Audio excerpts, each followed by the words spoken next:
Now I want you to settle in for a long but very thought-provoking story. This is my Welcome to San Francisco story, and it is wonderful. Now, I'd only been here a little bit. I hadn't really moved around a whole lot, but I was going to church one day on a Sunday, and I get on the bus stop for the 19 bus, which only comes every 20 minutes, and at that time it happened to be late, so I got to stand there for a lot longer, and I got my headphones on, turned all the way up, and I'm listening to my little radio program. Kids today don't know, but there is radio programs still. I listen to weekend programming on NPR, so I'm trying to listen to my show, but I have to listen to this woman yelling at her black boyfriend who happens to be at work for her. Now this fat white woman is one of these so-called woke types. She's offended on behalf of everybody on the planet except for me, because I'm trying to listen to my fucking program and she doesn't give a fuck.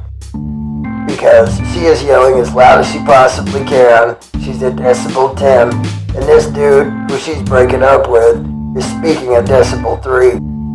And I remember specifically what stood out that made it impossible not to listen to her is that she said, "I don't joke like that, that ain't funny, I don't get down like that."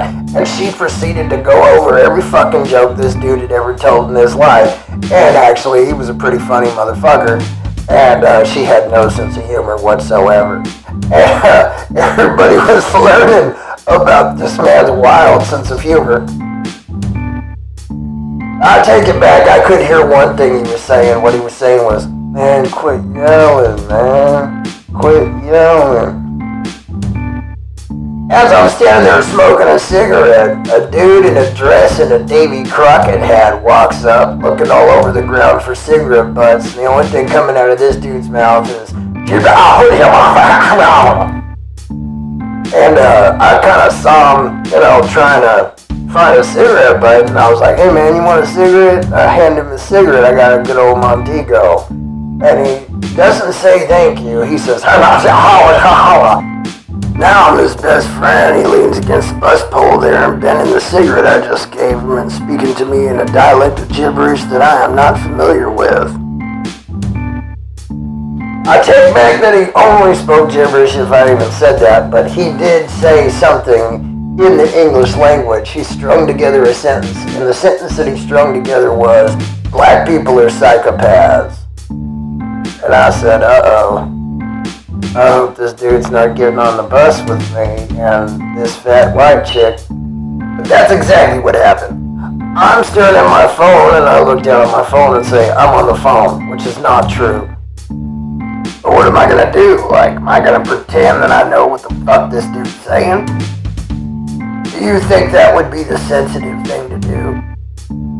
And lo and behold, here comes the bus, and the bus is pulling up, and she's walking away from him, and she is coming to the bus stop, and all three of us do get on the bus together. Now he's bending this cigarette sitting straight across from me, and she sits down almost next to me, and she smiles, a nice little smile, and I'm like, wow, you got over that emotional roller coaster really quickly. This man is jibber-jabbering at everybody on the bus all at once, and she's looking at him and she's like, "Aw," in her nice little sensitive San Francisco attitude for a 24-year-old who has no fucking idea what it's like to give a fuck about another human being yet, because she's as socially retarded as any other 24-year-old. I ain't trying to offend any of you people.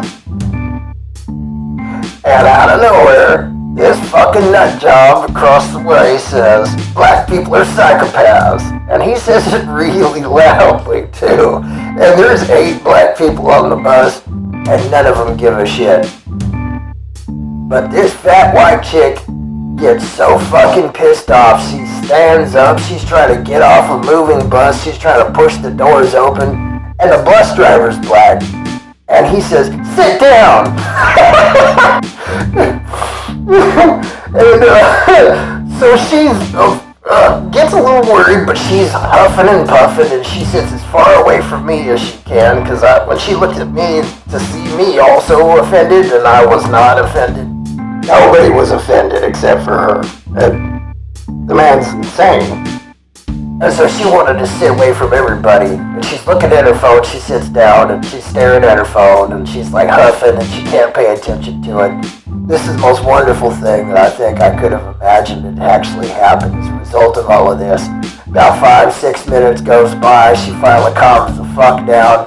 Comes and sits quietly back next to me. Looks across the fucking bus at the dude. And she says, "I like your dress." Amen too. God bless her for that. Empathy. God bless San Francisco. It's a hell of a town.